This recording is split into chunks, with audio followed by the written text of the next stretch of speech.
So, hello everyone, welcome back, and let's talk a bit. I got a few queries on my email, so I'll just open my email, and of course, I am not going to reveal the name of the person, but I will reveal his query and how basically should we approach it, right? So,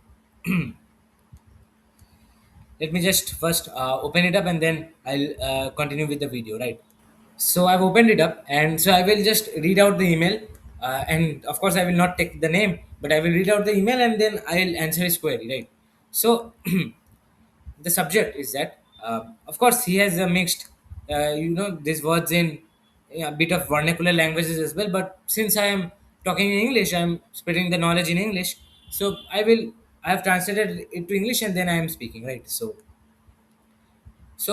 his subject is, why should I let go of what feels mine, right? That I hope. Let me just first read it out, then I will comment on it. Right. So he told me that, hi Shoptoshi, I have been thinking about this more deeply, and I need to say it clearly. Fine. The thing I want, they don't feel shallow to me. I want good food, not just to eat, but to enjoy it, to sit peacefully and feel satisfied. I want a car, not just for travel, but for that sense of freedom of going wherever I want without limits. I want that house that I imagine sometimes, of gifting my mother or father, because I need to, what can I say, pay my tribute to them for raising me. Uh, Sometimes all this appeared even when I'm working, and they distract me from the purpose. Of course, I want that girl, but not just as a thought. I want someone who I can truly connect with and build something real, right? And these are not just the ones I can casually drop. They feel like parts of my life which I'm trying to build, my dream, my ambition, and hence they feel very personal. So when you tell that I should let go of all this, it honestly confuses me. So if I should let go of these things, this motivate me, that basically form the guiding direction of my life, then what will I do? If I don't hold on to them, and if I don't defend them, then what I'm even working for, towards? It feels like I will just be drifting like in a river without purpose. Now, I'm not saying that I am attached in a blind way, but I don't see why wanting something is meaningful is wrong, or why the answer is always to step back and release it. I'm trying to understand this, where desire becomes problem and why letting go is seen as the solution. Right.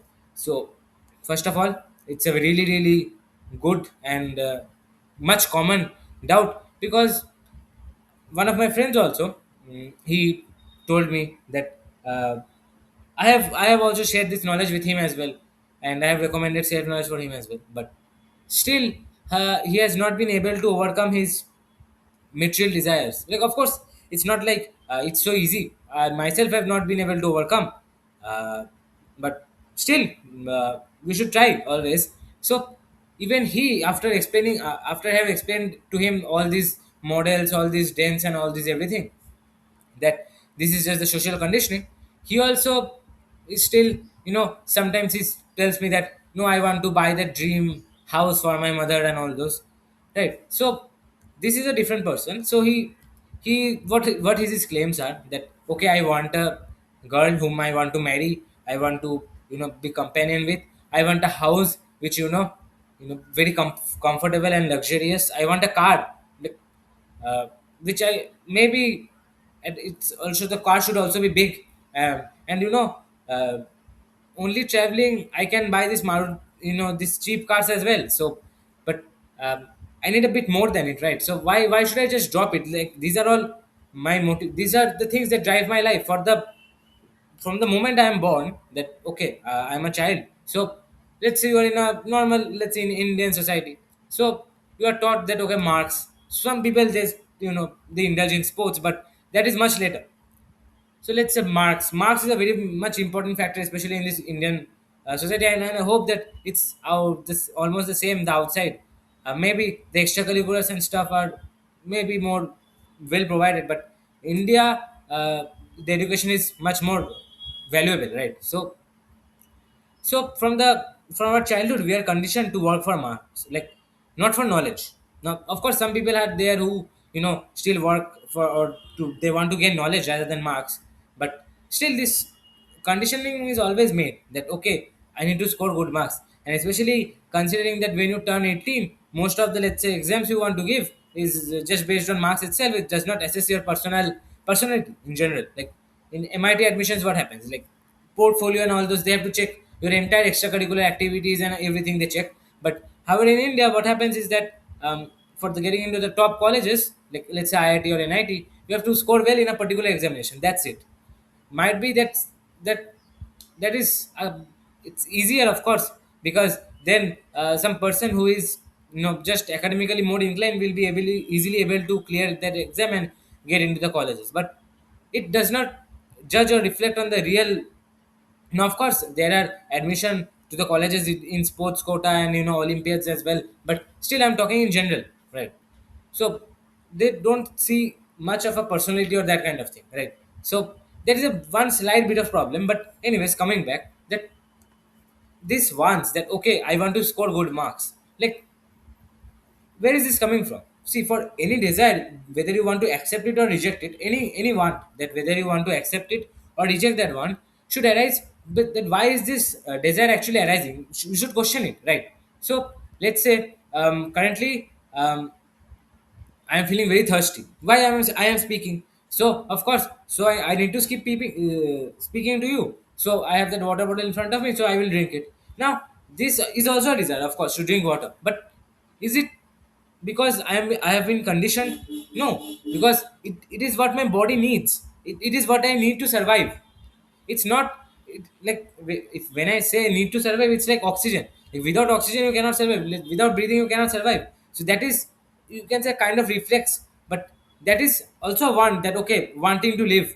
But the want to breathe is automatic. It is not like someone external has conditioned upon you that okay, you have to breathe. No, that if you don't breathe, then you will be, like your life will be devastated. No, nothing like that. It's more like your body is made in such a way that you need air, you need oxygen, you need water to breathe, right? So those are the ones which are necessary for the body. Now what he mentions is that I want a car. I want good food, but not just to eat, but to enjoy it. So see, however, this want is condition. Why? Why? Now you might ask me that Shoptoshi, if eating is condition, then what are you trying to say? Just now you told that we need to take care of bodily needs, but then you are telling that on the contrary that eating is just condition. So what are you trying to mean? So see, listen to me carefully. When I say eating, you can eat in in two different ways, right? I hope you are not finding this funny, but of course it is a bit that okay, I am teaching you how many ways to eat, but still, the two ways of eating. So one is that you eat because your body needs it, right? Let's say, as I mentioned, the water. Let's say I have not eaten for 10 days, and I'm feeling very hungry, and I cannot just walk, I cannot do anything. Then of course eating is just fine. I have to eat for energy, for my body to make energy, to make glucose and all those. But what he has mentioned is that I want good food, but I also want to enjoy it. But where is this enjoyment coming from? Are you realizing that this enjoyment thing is coming from the conditioned self, the ego? That okay, if I enjoy, then I would be very happy. And and do you know, even see why each and everything, that why each every action you do you know why you do that? Because ultimately you are looking for something that will satisfy you. That okay, let me have this food, then I will be satisfied by the taste buds, and by the taste I will be completely satisfied. With that motive you pick up the food and eat it. However, that does not happen. Might be your stomach is a bit full for now, and your taste buds got stimulated and you like the food very much. But after a few hours or after a few days, again you will feel hungry, and you will, if the food is more tasteful to the buds, the tongue buds, the regions of the tongue, then you would of course try to eat it more because it provides a good feeling of sensation in your brain. Of course, the hormones and all those. So when you are eating, there are particular kinds of drugs, like especially in Maggie. If it was a very rising concern. I think it was some MSG, that substance. Now it is called the INS, right? INS 631 or 645, something like that. I'm not exactly sure the number, but basically it's INS. So what it is that it's a, you can say, a kind of flavor or a kind of masala that, if when you add to the food, that brings a particular taste in it, you crave for it more. So I also had this a bit of bad habit, you can say, that I used to open the packets of this Maggi masala and all this, and I used to eat them. Why? Because I felt very satisfied. My brain used to release these hormones and all those things, that okay, this is very tasty. Ultimately what I was looking for is that, okay, I want to feel enjoyment, I want to feel pleasurable. So that was the thing I'm looking for, and I got it. However, the only problem is that I did not stop at one packet. First time when I ate one. Second time, let's say two, and this went on till I finished the entire packet. And this went on for years, right? So now some people might be directly laughing at me that, oh, what addiction he has, he eats magic masala. But see, can you? Of course, I am wrong, and I do accept it. But instead of criticizing me, what you should do is you should look into this in your life as well. That you want to eat good in the sense that, okay, what he means is that eating good means he wants to eat, go to five-star restaurants, and he wants to eat all those dhabas, all those tandooris and all those, freshly cooked meat and all those. Basically, for passion, he wants to eat for passion, that kind of thing, passionate eating, right? So that is what he means, that okay, I want to enjoy it also. But this enjoyment is again conditioned, because see, if it was not conditioned, then let's say, of course, your body, will feel pleasurable. But do you know who feels this pleasure? The pleasure is, received by the ego, right? So sometimes it might have happened that, let's say you are working out or something like that, and you ate some sweet, or cheat, a bit of cheated, like, okay, you were on a diet, and you said that, okay, let me just eat this packet of chips, right? So after eating that, your consciousness or inner, there's a regret, constant regret, that okay, I did the wrong thing. You know why is that? Because your body felt pleasurable, but your consciousness knew that, yeah, that is not good for my health. I am working out, I am working for a better me, and that thing is not good for my health. It's just, degrading my health. So, but still your body wants it. Your body does not care about your health. Your body does not care about you yourself. It will only care about your health when you suffer, or when you are in survival danger. It will only then care, because it has to survive as well. The ego has a desire to survive. So of course it will try to protect the body, but protecting the body is just secondary. The primary task of the ego is to get enjoyment. That's the thing. So all this, that okay, I want to eat food, and I want to enjoy it. This is all. This is like kind of a very one that is very much conditioned. That okay, good food means good. Especially the restaurants, they portray that okay, eat this, discount, and healthy and all those. Of course we know that they're not healthy. How can they be healthy? They are using so many masalas, they're using so many oils and all those. How can it be healthy? At least not healthy as the homemade food, right? And even homemade food are also much corrupted nowadays, adulterated nowadays. Just you can just there are many people who, there's a channel called Trustified. He mentions all these, exposes, kind of, say, you can say, the brands, those who their products, right? So you can of course go to him and look, but I just gave him a reference that he's doing a great work again. But when now the next argument is that I want a card. So see, before going to that, see, one thing, which I want to tell is that when you are eating out of passion, what is the problem? One thing is that, of course, your ego will get satisfied, and you will become more desperate, that okay, I need more. But of course you will not be feeling very satisfied, because you know that it's not the solution. So, you can say, if you're eating passionately currently, it's fine. You are increasing your ego, but of course that is not fine, but it's manageable. But when the chance comes that okay, I cannot afford, or I cannot go to the five-star restaurants, then I can also eat at a roadside dhaba or something. Let's say whatever provided to me, like, let's say some torn out bread. If that is provided and I can eat it with full satisfaction, then it's fine. There is no problem. But even for me, I'm telling, if I'm thrown out of my house, which I assuming that it won't be the case, and I beg for some food and I eat it, let's say a piece of bread, then I won't be feeling very much satisfied, because I always wanted tasty food, because brings taste to the taste buds. and it stimulates the brain, right? So it's just the working of the brain that okay, this okay, eating this hormone release feel good. That's the thing, that's the entire point of the brain, right? So now I want a car not just for travel, but sense of freedom. Now see, ego will try to now this person I've exposed, he has watched my series which I've uploaded. Now I've exposed all these ones there. Now the ego tries to, as I mentioned there also, the ego tries to give more stronger logics to counteract with what I said, because it needs to survive. It need to it it wants to survive because it wants to stay. It is the it does not care about you, as I mentioned. It cares only about itself. So it's self-conservative, you can say. So what the person he wrote me, what his ego wrote me that if I have a good car, I get a sense of freedom that I can go wherever I want without limits.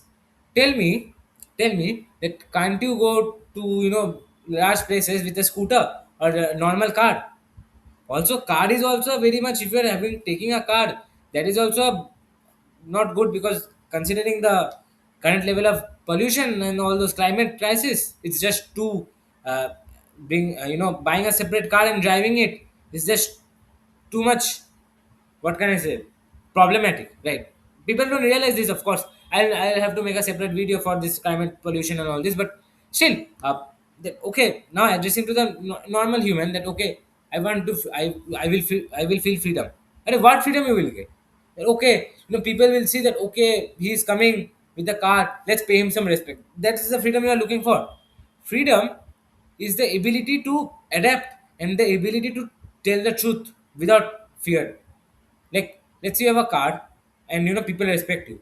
Now, what does freedom mean is that even if the car does not come, even if the car gets destroyed, or even if the car gets stolen, even if the car somehow you become bankrupt and the car is not there with you anymore, it's confiscated, and the people there also don't respect you, but still you can stand bold upset and tell that no, I am right. I am right in the sense, of course, not in the egoic way, egoist way. It's like you are fighting for the right thing. That's the thing. That no, let's say you are a like a reformist like me. So now people will say, oh, he has a good house, he looks good, and he has a good setup. And of course, not me, but many people, they will say he has a good beard and all those.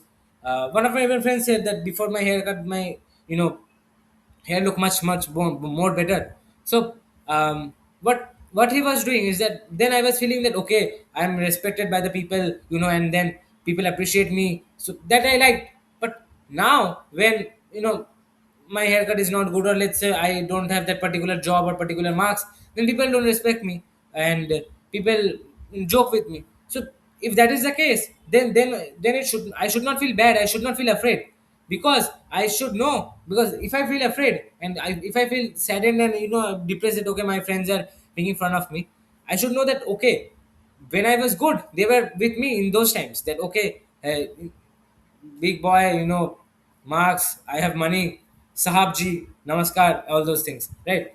However, if the same thing, I don't have money, so what they will do, they will, hey, go away. The same thing, but uh, the same person, right? So, but I will not get affected by it because I know it is just the people's ego, right? So that is the thing that okay, if you are traveling in a car, big car, it's fine. If you have a big car, it's fine in the sense, of course, not fine with the. I can just destroy you with the argument of global warming, this and all this pollution. But currently, I'm only addressing the human animal, right? So this one that okay, I want a good car, I want a good so that I feel free. Free from what? Why do you need so much of a big car to feel freedom? Can't you see you are jamming the road? Can't you see that you are providing kind of inferiority complex to others? Can't you see that you are pushing people more towards bondage, because the people would be more so-called motivated that okay, I also want to buy the Lamborghini, I also want to buy the Bugatti and all those cars, those famous cars, right? Big cars and all those, their exhaust sound. One of my friends, my classmate who sits beside me, he is very much fascinated by this exhaust sounds. So he doesn't realize the fact that exhaust releases the same amount of pollution as so much pollution. He does not realize that, and maybe that due to that pollution, maybe I, or maybe his children, or maybe his relatives will get cancer. Who knows? Just future, we don't know anything. Any cancer, any other inherent disease, anything. It can. heart attacks, anything can happen to him also to me. But he does not realize that. He only sees that, okay, big car, noise, freedom, all that's just the ego's way. You can't do anything about it. And now, the next coming to the okay, so I he also tells that I want a house that I imagine sometimes, quite comfortable, luxurious, big. I want, want to gift it to my parents and all those. My dream house. Now, coming to this point. See, my house is big in the sense that, okay, the house behind me and the house in front of me are bigger in the sense that, okay, they're much more floors, much more, beautiful looking because they are different colored. And this is a marriage hall, so of course it has to be a very large. But see, my house is also big compared to the, my neighboring house, or much more beautiful than my neighboring house or some house from the village. So my house is more beautiful than it. But see, what he is telling that, okay, he has a similar kind of house, and what he is telling is that, I want another house, which is very big like that house. And of course I can't show you the house, but that billionaire mansions and all those whatever. So I want that kind of house, and I want to gift it to my parents. Now, all this gifting to your parents, these big houses and all, can you, if you, when you were a child, did you, well, let's say when you were a child, let's say a 3 4 year old, let's say you were playing football with your friends, did things come to your mind that, okay, I'll buy a billionaire mansion house and I will gift it to my parents? See, it did not appear. However, it can appear. Let's say if you're very poor from the, let's say you're very poor from your childhood, and continuously your parents told you that do something, we are poor, do something, we are poor, family pressures and all those. So then you will be thinking about them.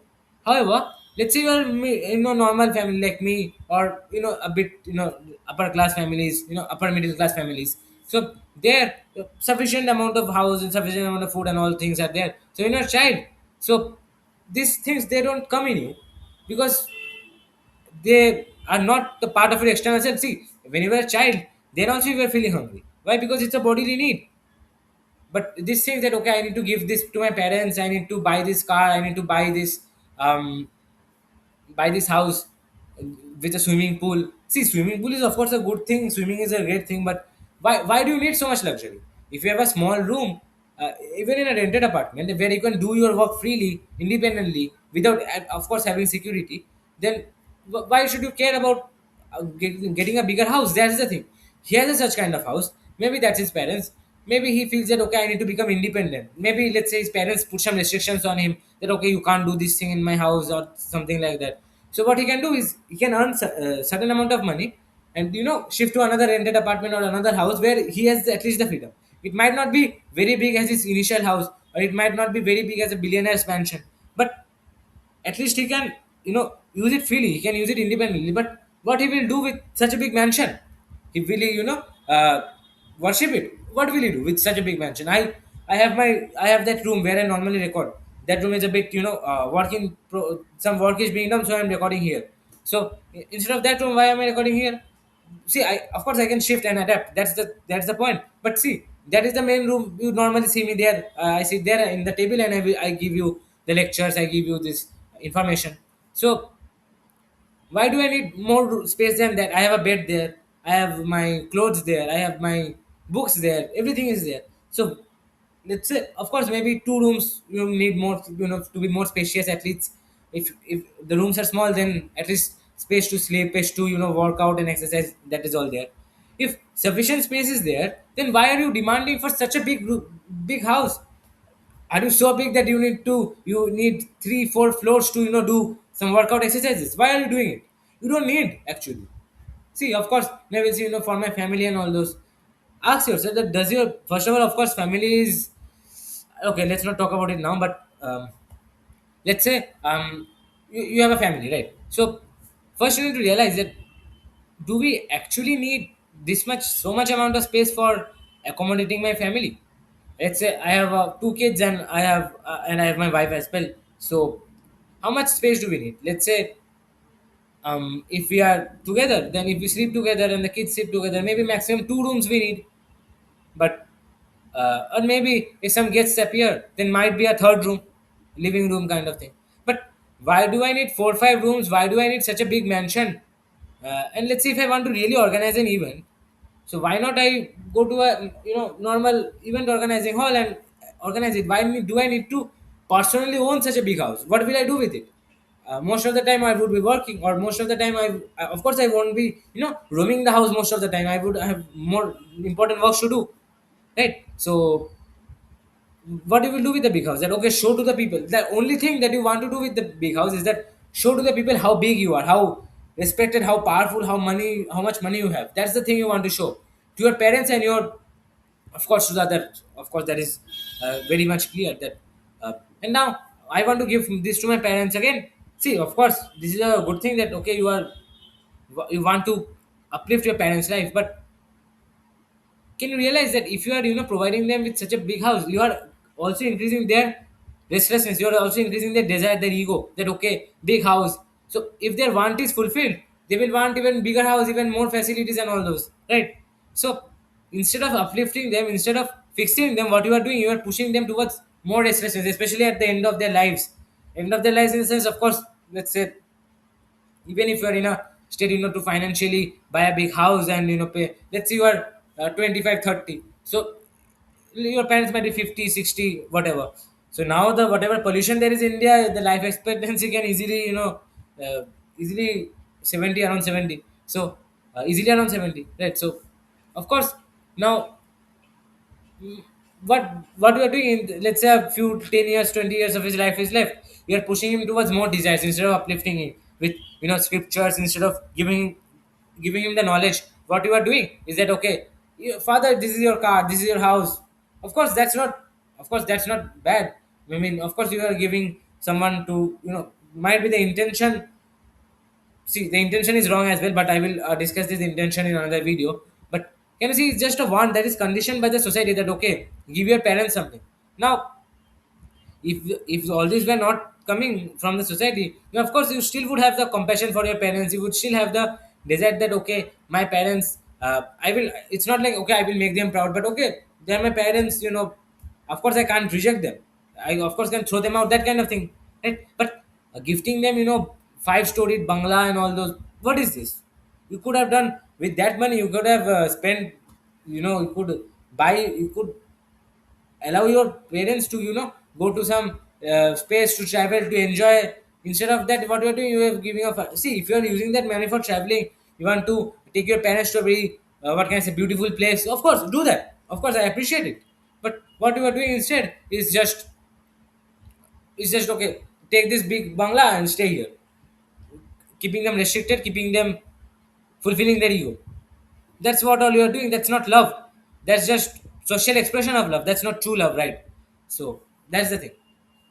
So next argument which he has presented, that and yes, I want that girl. I'm not taking the, I know her. I know both my friend and the girl also. So I'm of course not taking the name, but he's telling that with their friends, of course, again, their friends, normal friends as they are, uh, normal classmates. So I want that girl, but not just a thought, but someone I can truly connect with, build something real with, right? So now, I previously uploaded this video on this finding true partner and marriage and all those, but coming to here is that he's telling the person who wrote me the email, he's telling that I want a girl who who stands with me and forces me to be better. So go for it, go for it. If you think that that girl pushes me, and that girl is very good for me, good for me is not in the bodily sense, that okay, the girl has a very good body, the girl looks very beautiful, that's all secondary, that's not even a factor. But the girl continuously pushes you that okay, do this. You are let's say your girlfriend, or let's say that girl tells you that okay, um you are not doing this correctly, not pushing you towards the ego. Let's say if your girlfriend kisses with you all the time and asks for this stuff and all those, asks you to go with a date on with her, asks you to roam around with friends, spend time, and all this, if these kind of things happen between the relationship, then that's not a true relationship, because what happens ultimately is both of them are pushing each other towards their ultimate grave, that is the ego, right? Both of them are fulfilling their ego. Like, let's say, they are kissing, fulfilling their ego. Let's say they are going out on a date or having dinner. Now, of course, going out, having dinner, that's fine. But talking in a romantic way, telling that okay, we will marry and all those things. These all things are, again, can you see, it's just material. It's just not true, because it's just the ego that wants to preserve itself, that okay, female gender, male gender, what will happen? Fusion, new life. The ego wants to duplicate itself, that replicate itself, the DNA. It's embedded in the DNA to replicate itself. So there is the want that okay, I want to reproduce, I want to reproduce, right? So that is the that people have, that okay, I want to reproduce and I want to cultivate my DNA more. So if that is the reason you are wanting that girl, that okay, the girl looks sexually very attractive, very gorgeous, very hot, and all those languages which you use, that sexy and all those things.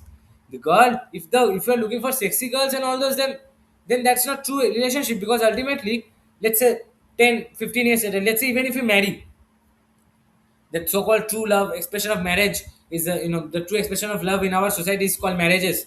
Of course it's not, but let's say you marry and 20 years later, of course both of you will be old. Will you hold the same amount of love for her, that okay, um, now of course you might be conditioned by the society that okay, you should not leave your wife at this age and all those, but telling answer honestly, let's say if you were just looking for external appearance, that would fade away after 20 years, 10 years. How much can it remain in this age, like from 15 and 25 and to 30, 30, 40? After that, of course, decay will start. That's of course natural old age. So then will you still love her? If yes, love her in the sense that not okay, that okay, fine, she did all these things for me. Will you still push her to be better? Do will you feel truly gratitude, or truly, what can I say, freely? Can you still talk freely? Can you still talk independently? Can you still be a good companion after 20 years, 30 years? If that is the case, then go for it, I'm telling you. See, companionship itself, love itself is such a beautiful thing. See, companionship, let's say you have a girl companion or a boy companion or anyone, any kind of friend. Might be that, of course, physical attraction will be there because the ego, as I mentioned. But let's say you are having a companion, that okay, and by companion, I don't mean just friends. You are leaving your. What happens in marriages or in normal this relationship, that okay, one person says, why are you not giving me attention? मुझे attention क्यों नहीं दे रहे हो? It can be boy or girl, both. I am mimicking a girl. It does not mean that the girls only. Boys also are equally responsible, equally subjective to these problems. That okay, why are you not giving me enough time? Why are you not giving me enough space? Why are you not talking with me more? Again, insecurity issues, the insecure, possessive, all this, right? So when you are wanting this, that okay, I want my girl to be me and me alone. So what you are trying to do ultimately is that the ego is trying to hold, it might be sounding too harsh, but dominate over her, right? The ego tries to dominate over the opposite gender and tries to gain control, that okay, she is mine and mine only. Companionship, of course, is a very beautiful thing. I am some girl's companion. We are, see, what does companionship mean is that, let's say we are working towards it, one thing, true right action. We are working towards that one beautiful thing, which, like, let's say I am educating people, and let's say I am educating people, and let's say she is also educating people, or let's say she is also working for human upliftment. And she also knows, understands this stuff, that okay, this is all the ego and all these things. So as long as we are doing these things, we are doing the see, only one condition is that let's say the person watching the video on the opposite screen, basically you, what I'm doing this for you is just unconditional, it's just love. So, because see, of course, I'm not gaining anything apart from the subscribers, views, and of course, I don't care about them, because I've mentioned numerous times that I've never done any promotion kind of thing in my videos, and I do not plan to intend to do anything like that. That okay, I want to cultivate this restlessness among people. That okay, promote this product. That okay, once the product gets promoted, I will get money. I don't honestly don't care, right?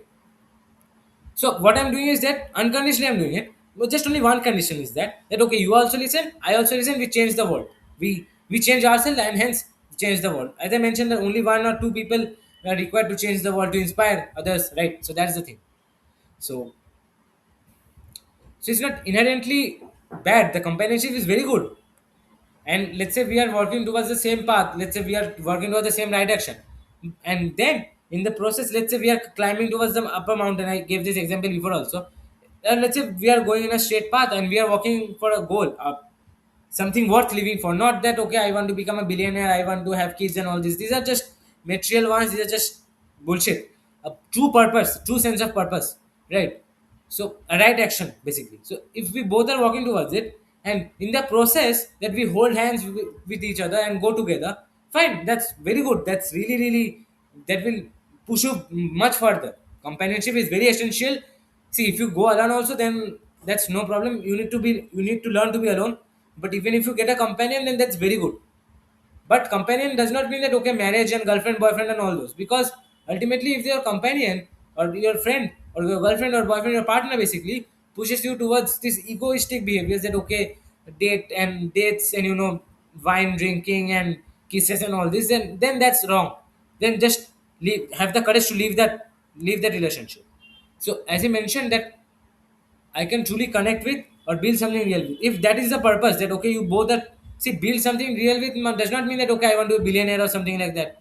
If that is the thing, then again you are pushing your own ego towards it, your own restlessness towards it, and the girls also, right? That okay, earn money and all those. So the girls' mentality will also become like that, okay, earning money and all those things. But that should not be the case, right? This money is very immaterial, right? So, in this case of marriages, why do you need to marry if the girl is truly your companion? Why do you need to fear? Let's say you have a true friend. Let's say in a jungle you are lost. Your friend tells you that okay, wait here. I'm going to bring you water. A true friend, of course. So if the friend is true, we do doubt it. Of course, might be that that whether let's say he comes late, but during that, if the friend is not true, then we will think that did he run away? Did he just leave me alone? What if he found water and he is not coming? He went some other way, or what if he got rescued and he did not inform me? What if he just left me here? All these thoughts will come. But if you have a true friend who you know is with you, is guiding you, pushing you to be better, pushing you to be further away from this misery, then the suffering of the world, these worldly desires, then that friend is a true friend, and that's very very good indeed. That he will not leave me in this state. That's the thing. So if you want to truly connect with you, it's not like in case of marriages you are not bonding your partner. In case of marriage, you sign a legal obligation, religious or social obligation that okay, you are mine and mine only. You cannot be anyone else. Why do you have to write that? Why do you need that? Because you have a fear that else, if I don't do that, she will run away or he or she will run away. That's the thing. That's the only fear you have within you. That okay, if he or she runs away, then what? So drop the fear. Look for a true companion or go alone. Going with a bad companion is very much harmful, very very much harmful, and is much worse than going alone. So go alone. If you have a true partner or a true companion, go with it. And the companionship, as I mentioned, does not only need to be between girl and a boy or a boy and a girl. It can be boys, between girls. Gender is again just immaterial, right? In this purpose. So I hope I could clarify them. So why should I let go of the things that motivate me, that give direction to my life? So can you realize that your life is guided by the motivation to achieve these material things? I saw this video of Acharya Prashant where he was talking about um, a philosopher, Diogenes. He's a very famous philosopher. Philosopher in the sense that he did not write any books or something like that, but his actions forecasted how cynical he was, you can kind of say. So, Alexander, of course, the great world conqueror, so he went out with some of his soldiers. And, normally the kings roam around their empire. So, he went out and he saw Diogenes sitting on a pile of human bones. So of course he was very curious and intrigued by it. So yeah, asked him. Alexander asked Diogenes that, "What are you doing? Why are you sitting on this heap of trash human bones?" Then do you know what Diogenes did? Then Diogenes looked at him and told him, um, "I am looking for the bones of your father, but the problem is I cannot distinguish that the bones of your father from that of a slave." Can you realize? Just it's kind of like slap, come, wake up to reality kind of thing. That After all this, I am so great. I have conquered so many countries. My father was as well such a big general, but I have to die one day. That's the truth. And when I die, my body decays. Maybe I would be well preserved for 100 years, 200 years, 300 years, but ultimately I will be just bones, pile of bones. So if I'm just a pile of bones, then what am I doing? Why am I running behind all this for? So you got just a slap. So I want to give a similar kind of slap to you, of course. See, is your motivation of life that okay, I want to, drive a Bugatti. I want a good partner. I want a good partner. Marry, have kids. Is this is your life? Is this is your goal? Is this your goal that okay, I want to give this big mansion to my parents? Is this your goal? These are all material. Can you see? Many people are there. Many people who are already living your needs. Let's say Elon Musk. People who desire money. Elon Musk. See what he is, billionaire on going to become trillionaire. He has so many things, so much power, so much political influence, so much social influence as well. What he does, he marries three women, has 11, 12 kids, and divorces each one of them. And of course, his name was also found in the Epstein files. Can you see? It's just he always thinks that okay, money and money. So the more he wants, the more materialistic thing, and this materialistic thing pushes him towards the restlessness, pushes him more towards the ego. So that is the wrong kind of want. So as you mentioned that these motivate me, and I cannot casually drop. Then again, the what can I say? The ego's contradiction. The ego is just trying to enforce upon you. These are just I have just opened this email, and these are the ego's words poured out on me. That okay, what if this? I'm also the ego just going like all these things, right? Ego is just desperate to somehow save it. It realizes that it is in threat. It realizes the user or the person which I reside in now has slowly begun to realize that the ego is just a machine. It's just like a program. Like it is made to survive itself. It is only wants to survive, and it wants to save itself, preserve itself, duplicate itself, give pleasure to itself, basically.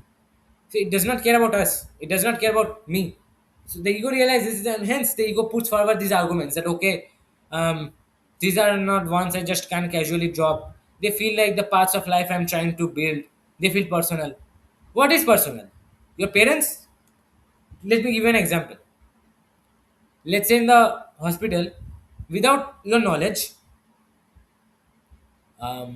you were exchanged with another.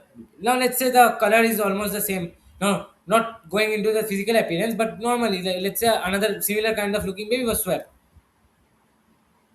Now of course neither your parents know, or might be the doctor might have just misplaced. The doctor also doesn't know, and you also don't know. But still, you will call your parents as mother and father. Like I'm not talking about advanced procedures like testing DNA and all those. I'm taking normal blood and normal. See, I am my mother's and father's son. They tell me because I am. I've never explicitly went to a lab and figured out the DNA that okay whether my matches it with my mother and father or not. No, no, I have not done that. So you see, this mother, father, girlfriend, boyfriend is just all relative. This religion, country, this is all just a matter of chance. If you are born in India, then higher chance would be that you are a Hindu or a Muslim or Buddhist or something other. If you are born in the Western world, USA, America, you would be more Christian or atheist. Of course, that's the thing, right? So these are all just these ones are not personal. These are coming from the ego itself. That your mother and father are not your own. See, of course, they gave you birth and all those, but you can realize it's just all relative. It's now see, if I ask what your name is, whatever, let's say my name is Shaptoshi. So if my mother told me that no, his name is not Shaptoshi, his name is some XYZ. So physically I would be maybe a bit different, or maybe I would be a bit see, but my consciousness would be the almost the same. Or rather, who knows if it might could not have it. Can you see my whole existence is just illusion. If I was named XYZ, I was born in some other country. If I was born in some other, let's say I was born in some other, let's say lower middle class or upper middle or rich family, then that would then my whole surroundings, my whole environment, my friends, my experiences would all change. This is just a illusion of what we call maya in our scriptures, right? Illusion. This is all just illusion that okay, these are mine. And he also further goes that if I don't defend them, then what I'm working for? That's the reason. That is the exact reason that why you are having all these doubts. You don't know the reason that why are you working? Why are you even alive? You feel that okay, I want to get money. I want to have a good wife, children, kids. That's all your. That's all your aim is about. That's it. You have no further motivation. You have no further thing or great thing to do. Like currently, I'm educating you. I am, feeling very much immersed. Let's say you want to play cricket or any other sport in a good level, not like for fame and all this, but for the money, for the sport itself, for the sake of love. Then those are fine. Those are your so-called personal things. But all these, your mother, father, house, and all these, but these are very material. Understand them and don't see. You don't realize what you are working for. Let's say you are working for a great thing, educating students or something like that. Then all these thoughts of ego, this partner, I am lonely, and all this won't affect you. Previously, it did to me because I did not know my purpose. Purpose, destiny. I did not know my see now destiny and all these are again a misunderstood thing. It's not something pre-decided. It's what you make it yourself, right? I have to discuss more about this on destiny and fate, but still, normally talking about he he is saying that I am not attached in a blind way, but he is he is not being able to see through the logics of the ego, and he of course cannot because the ego is too powerful, all powerful. So that is the reason. So desire becomes a problem. Do you know why? Of course, we have a desire to eat and all those. Desire becomes a problem when it is not fulfilled. See, if you fulfill your desire, then also that's a problem because your the desire will increase. If you don't fulfill your desire, you will feel angry, you will feel greedy, you will feel unsatisfied on all those.